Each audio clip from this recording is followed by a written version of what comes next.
আমি doctor Rishita Hari, consultant পিরিয়ডন্টিস্ট। আজ আমরা বাচ্চাদের দাঁত নিয়ে কিছু মূল্যবান তথ্য শেয়ার করতে চলেছি।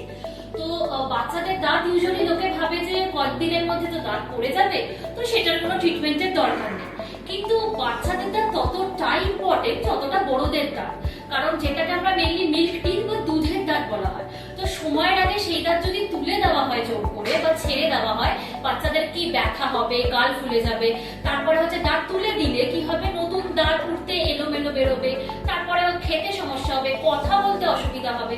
সেই কারণে দুধের দাঁত রাখার জন্য আমরা সময়ের আগে ট্রিটমেন্ট করা হয়, সেটাকে পালপেক্টমি বলা হয়। আর যদি আমাদের নিতান্ত দাঁত তুলতেই হয়, তাহলে আমাদের স্পেস মেইনটেনার লাগানো খুবই আবশ্যিক হয়ে পড়ে।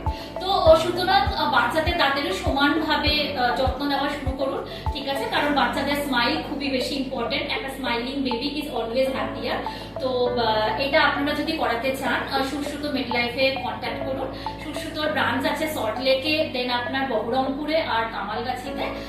তো এটার জন্য আপনারা এই নাম্বারে কন্ট্যাক্ট করতে পারেন, 6289438881।